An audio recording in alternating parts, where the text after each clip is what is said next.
Good morning, children. This is the second lecture of magnetism and matter. आज जो हम लोग हेडिंग पढ़ेंगे वो है torque on a magnetic dipole place in a uniform magnetic field. अगर मैं किसी मैग्नेटिक डाइपोल के एग्जांपल में मैंने बार मैग्नेट भी बताया था और करंट कैरिंग लूप भी बताया था, ठीक है। और हम लोग ने इससे पहले वाले लेसन में देख लिया था कि अगर करंट कैरिंग लूप को हम मैग्नेटिक डाइपोल मान रहे हैं तो उसके टॉर्क का क्या फॉर्मूला होता है। तो मुझे चेक करना है कि क्या वही फॉर्मूला यहाँ भी अप्लाई हो जाएगा। तो देखिए, हमने आपको बताया था जैसे इलेक्ट्रिक डाइपोल में जहाँ जहाँ चार्ज होता है वहाँ मैग्नेटिक डाइपोल के केस में पोल स्ट्रेंथ होगी, जिसको QM सिंबल से लिखते हैं, QM। और इलेक्ट्रिक फील्ड को E से लिखते हैं तो मैग्नेटिक फील्ड को B से। तो इलेक्ट्रिक डाइपोल में जहाँ प्लस Q चार्ज होता था वहाँ पे अब नॉर्थ पोल है, और जहाँ माइनस चार्ज होता था वहाँ पे साउथ पोल है। तो प्लस Q चार्ज पे जो फोर्स लगता था वो प्लस Q ही लगता था। अब यहाँ पे कितना लगेगा फोर्स? Q की जगह आ जाएगा QM और E की जगह आ जाएगा B। इतना फोर्स लगेगा। और नॉर्थ पोल पे जो फोर्स लगेगा वो in the direction of magnetic field लगेगा, और साउथ पोल पे जो फोर्स लगेगा opposite to the direction of field लग जाएगा। फॉर्मूला वही होगा, F is equal to QE की जगह QB हो जाएगा। तो ये हो जाएगा माइनस QM इंटू B, ठीक है। अच्छा, तो जो फिगर में दिख रहा है उसको जरा लिख लेते हैं। तो लेट ए मैग्नेटिक डाइपोल या लेट ए बार मैग्नेट, ऊपर मैंने लिख दिया है कि magnetic dipole let a bar magnet of length of magnetic length, दोनों पोल्स के बीच की डिस्टेंस को मैग्नेटिक लेंथ बोलते हैं, of magnetic length 12 and pole strength. Electric dipole में हम लोग चार्ज कहते थे, उसी को यहाँ पे हम लोग पोल स्ट्रेंथ बोल रहे हैं, QM सिंबल से लिखते हैं। And pole strength QM is placed in a uniform magnetic field, placed in a uniform magnetic field capital B, magnetic field capital B, ठीक है। तो अब इसे फोर्स देखेंगे कि फोर्स कितना लग रहा है। तो force acting on north pole F1 is equal to हो जाएगा प्लस QMB। प्लस साइन बता रहा है कि जो फोर्स होगा वो मैग्नेटिक फील्ड की डायरेक्शन में होगा।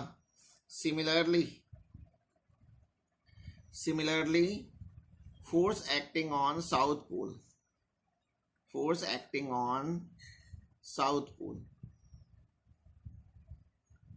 उसको मैं F2 लिख सकता हूं।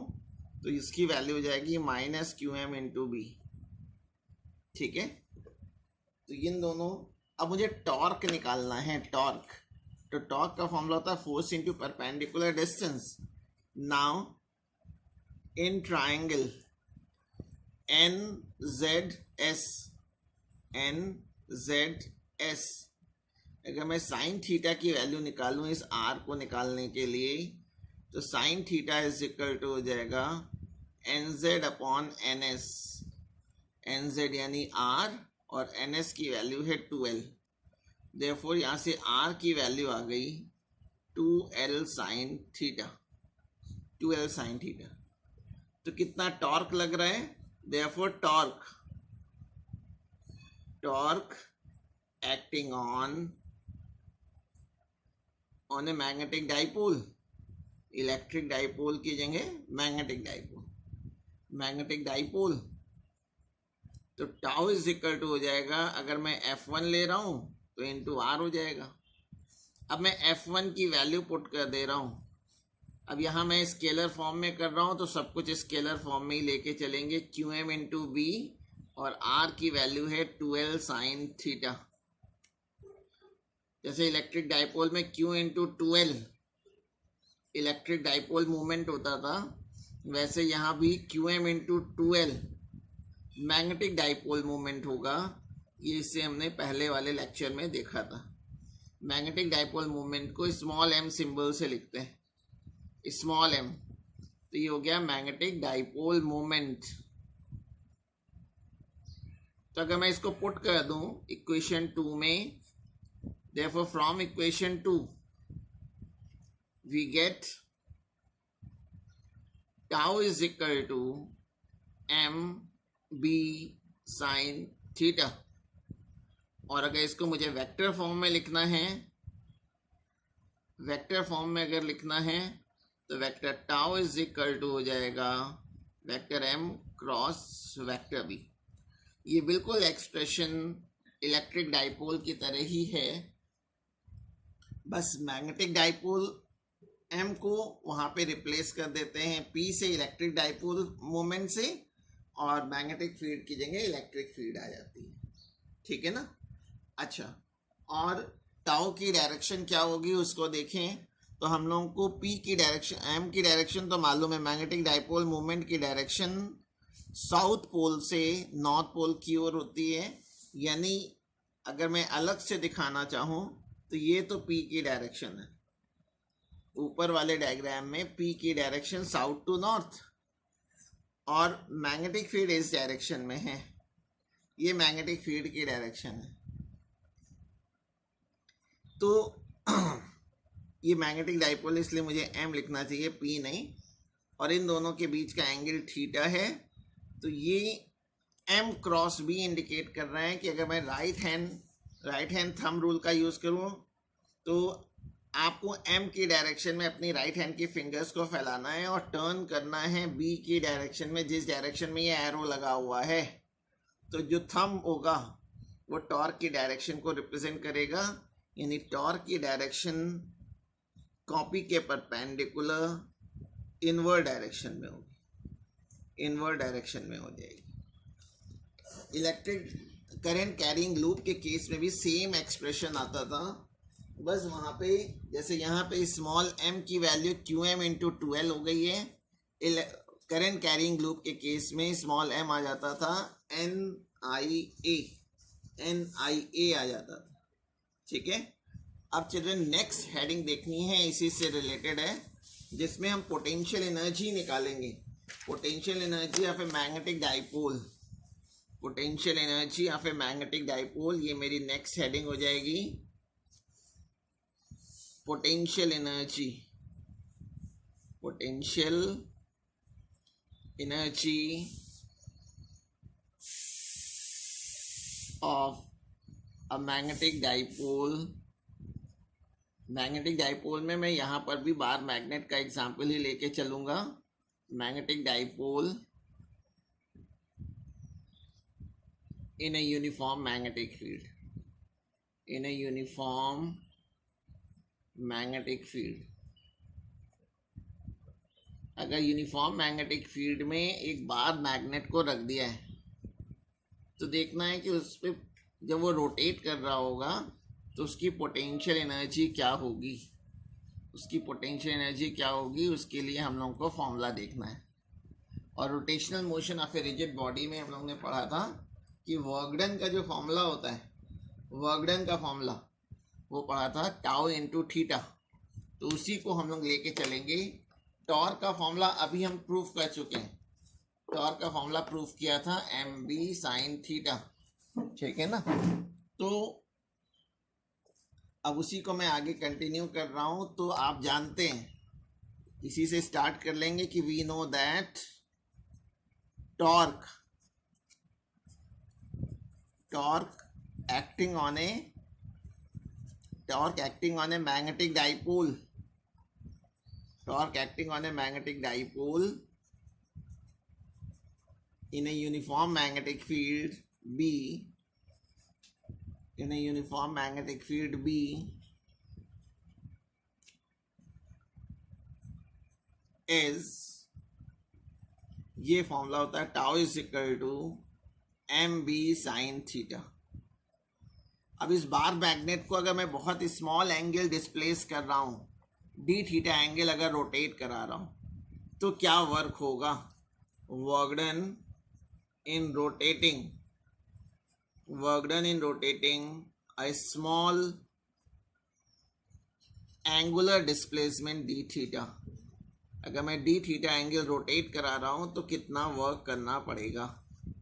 Angular displacement d theta angle rotate कराना है तो वर्क इज इक्वल टू होता है टाउ इंटू थीटा, और यहाँ d थीटा हो जाएगा।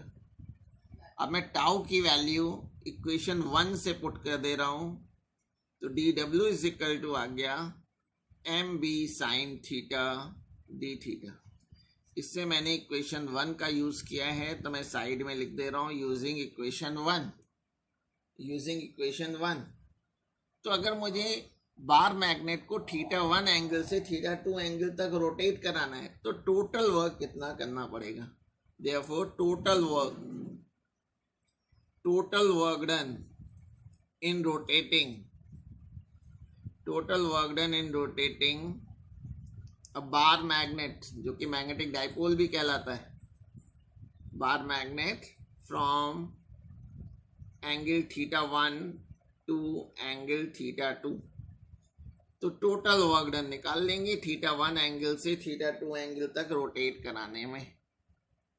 डी डब्ल्यू की वैल्यू मैं रख दे रहा हूं M B sine theta D theta. M B को मैंने इंटीग्रेशन साइन के बाहर निकाल लिया, डी थीटा लिखा हुआ है इसलिए थीटा वाले टर्म्स ही इंटीग्रेशन साइन के अंदर रहेंगे, और साइन थीटा का जो इंटीग्रेशन होता है वो होता है माइनस ऑफ कॉस थीटा। अब पहले अपर लिमिट को पुट करेंगे और माइनस साइन लगा करके लोअर लिमिट को अगर मैं पुट कर दूं तो ये फाइनल फॉर्मूला आ जाएगा cos theta 1 plus cos theta 2।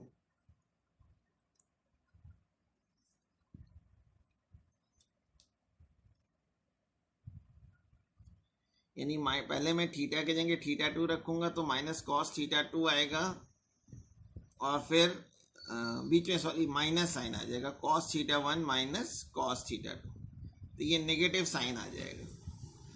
अगर वर्क डन निकालना है तो वर्क के केस में तो ये फॉर्मूला हो जाएगा, जनरल फॉर्मूला हो गया वर्क निकालने का। लेकिन मुझे हेडिंग हमारी जो है, मुझे पोटेंशियल एनर्जी निकालना है। तो पोटेंशियल एनर्जी के केस में फॉर पोटेंशियल एनर्जी, अगर आप पोटेंशियल एनर्जी कैलकुलेट कर रहे हैं तो हम लोग थीटा 1 की जो वैल्यू है वो 90 डिग्री ले लेते हैं, और थीटा 2 की वैल्यू थीटा, तो हमें पोटेंशियल एनर्जी U का फॉर्मूला मिल जाएगा। तो ऊपर वाले एक्सप्रेशन में रख दें तो M B cos 90 degree minus cos theta, cos 90 की वैल्यू 0 हो गई तो U इज इक्वल टू आ गया minus M B cos theta. अब इस फॉर्मूले को अगर मुझे वेक्टर के फॉर्म में लिखना है तो इसको हम ये भी लिख सकते हैं minus vector M dot vector B dot product, क्योंकि डॉट प्रोडक्ट में क्या होता है हम लोग जानते हैं कि दो वेक्टर क्वांटिटीज का डॉट निकालते हैं तो स्केलर आता है, ठीक है। तो u जो है वो स्केलर क्वांटिटी है। अगर इसी में आपको ये ध्यान रखना है कि अगर स्टेबल इक्विलिब्रियम के केस की बात करें, जैसा कि हम लोग इलेक्ट्रिक डाइपोल में कहते थे, अगर स्टेबल इक्विलिब्रियम चाहते हैं, स्टेबल इक्विलिब्रियम, तो उस केस में हमें जो पोटेंशियल एनर्जी का एक्सप्रेशन है उसी में थीटा की जो वैल्यू है, थीटा की वैल्यू 0 डिग्री लेनी पड़ेगी, क्योंकि पोटेंशियल एनर्जी मिनिमम होनी चाहिए। और U मिनिमम का फॉर्मूला आ जाएगा cos 0 की वैल्यू 1 होती है तो माइनस एम बी फॉर्मूला हो गया। सिमिलरली अनस्टेबल इक्विलिब्रियम के लिए, अगर अनस्टेबल इक्विलिब्रियम है तो उस केस में पोटेंशियल एनर्जी पॉजिटिव होनी चाहिए, और पोटेंशियल एनर्जी पॉजिटिव होगी थीटा अगर 180 डिग्री अगर है तो पोटेंशियल एनर्जी मैक्सिमम भी होगी। U max is equal to हो जाएगा प्लस एम बी। ठीक है, तो ये पोटेंशियल एनर्जी के लिए एक्सप्रेशन हो गया।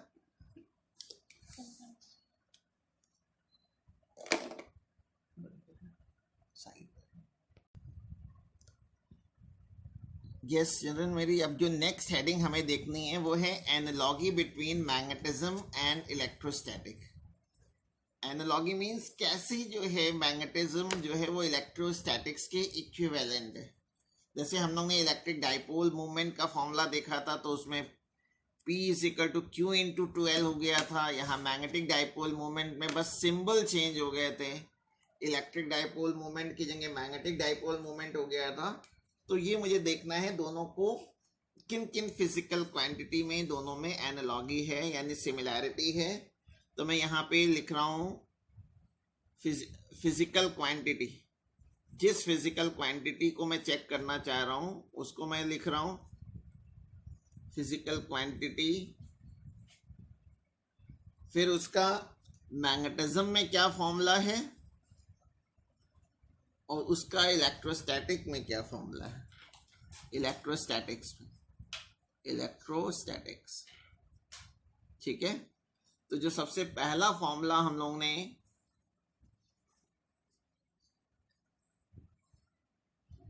यहां पे देखना है मुझे, वो है dipole moment. Dipole moment, dipole moment दोनों में होता है, मैग्नेटिज्म में भी होता है। मैग्नेटिज्म में जो फॉर्मूला था वो क्या था, m is equal to Q M into 12, Q M into 12। और इसका जो फॉर्मूला इलेक्ट्रोस्टैटिक में था वो था p is equal to Q into 12।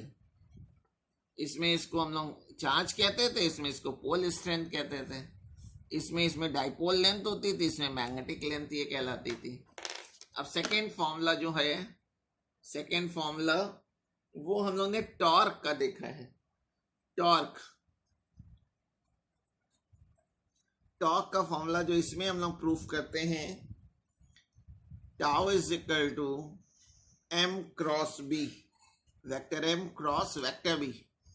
जबकि इलेक्ट्रिक डाइपोल के केस में हम लोग ने इलेक्ट्रिक डाइपोल मोमेंट फॉर्मूला पढ़ा था, जिसका फॉर्मूला था P इंटू 12, P इंटू ई, इंटू नहीं बोलना चाहिए, P क्रॉस ई।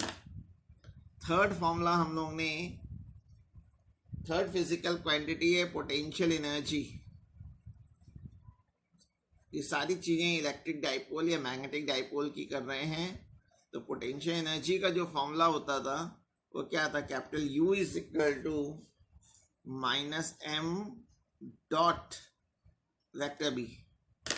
सिमिलरली इलेक्ट्रिक डाइपोल के केस में पोटेंशियल एनर्जी का फॉर्मूला होता था minus P dot E, vector P dot vector E यानी स्केलर प्रोडक्ट। फिर इलेक्ट्रिक फील्ड का फॉर्मूला एक्सियल पोजीशन में, इलेक्ट्रिक फील्ड, तो मैं यहाँ इलेक्ट्रिक और मैग्नेटिक फील्ड दोनों लिख दे रहा हूँ, इलेक्ट्रिक और मैग्नेटिक, या आप खाली फील्ड वर्ड यूज कर सकते हैं, इलेक्ट्रिक और मैग्नेटिक फील्ड। अगर मैं एक्सियल पोजीशन की बात करूं तो एक्सियल के लिए बेस में मैंने ए लिख दिया है और इसका फॉर्मूला होता था mu naught upon 4 pi 2m upon R cube, 2m upon R cube. यानी m की जगह p अगर मैं कर दूं, m की जगह p कर दूं तो मुझे इलेक्ट्रिक फील्ड का फॉर्मूला एक्सियल पोजीशन में पता चल जाएगा। फर्स्ट रिप्लेसमेंट होता है म्यू नॉट अपॉन 4 पाई की जगह 1 upon 4 pi epsilon not, mu naught upon 4 पाई की जगह 1 अपॉन 4 पाई एप्सिलॉन नॉट, और 2m की जगह 2p बाई आर क्यूब। ठीक है, एक और मैं कह सकता हूं अगर इसको इस तरह से भी, ये तो था एक्सियल पोजीशन में, और अगर मैं इसको इक्वेटोरियल पोजीशन में कहूं तो इक्वेटोरियल पोजीशन के लिए मैं b के बेस में e लिख दे रहा हूं। फॉर्मूला हो जाता था mu naught upon 4 pi m upon R cube. जबकि इलेक्ट्रिक फील्ड का इक्वेटोरियल पोजीशन में फॉर्मूला होता था 1 upon 4 pi epsilon naught p by R cube. अब एक टर्म और, इसको हम 6 कह सकते हैं, परमेबिलिटी और परमिटिविटी, परमेबिलिटी और permittivity.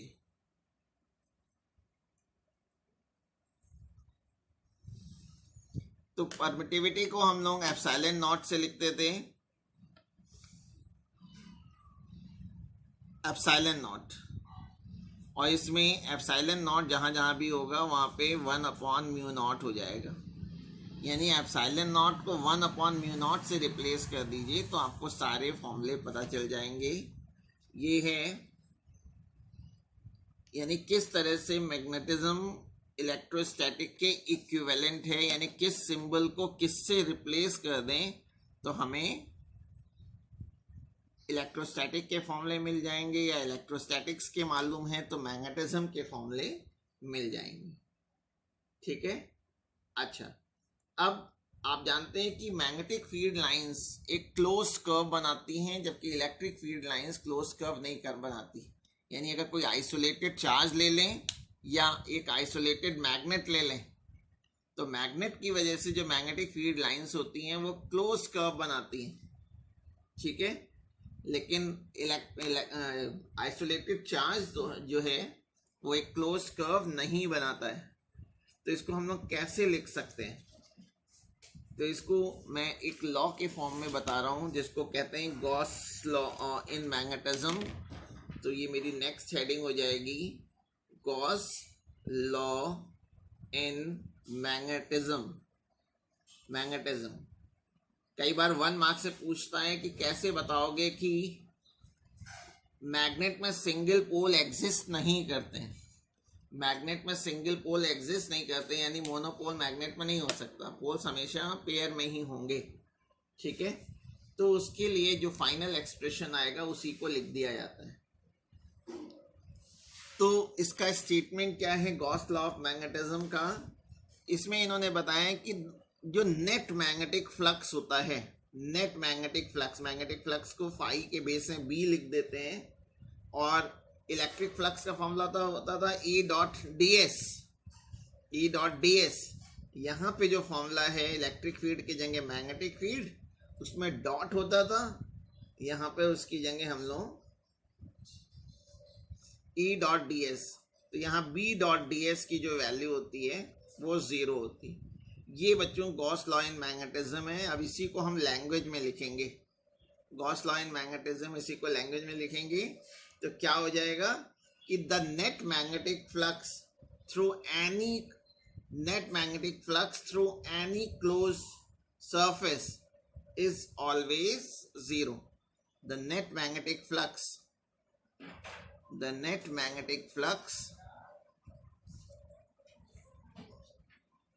through any closed surface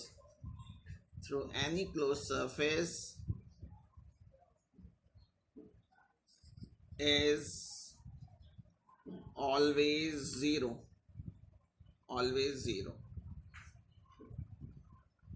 तो कभी आपको ये दिखाना हो कि मोनोपोल नहीं एग्जिस्ट करता तो आप इस फॉर्मूले को लिख देंगे। तो मैं यहाँ लिख दे रहा हूँ, कुछ चीजें हैं। अगर कभी ये दिखाना हो कि magnetic field lines close curve होती हैं, how will you show that magnetic field lines are close curve, तो ये एक्सप्रेशन लिख दिया जाता है। अबव एक्सप्रेशन या above relation shows that magnetic field lines are closed curve. Magnetic field lines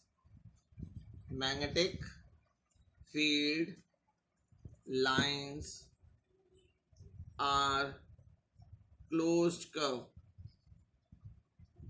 ठीक है। कभी भी आपको लिखना हो तो आप इस फॉर्मूले को लिख देंगे। सेकेंड, मैग्नेट में सिंगल पोल एग्जिस्ट नहीं करता, मोनोपोल डज नॉट एग्जिस्ट। ठीक है। सिंगल पोल एग्जिस्ट नहीं करता है तो उसके लिए भी हम लोग ऊपर वाले एक्सप्रेशन को लिख देते हैं।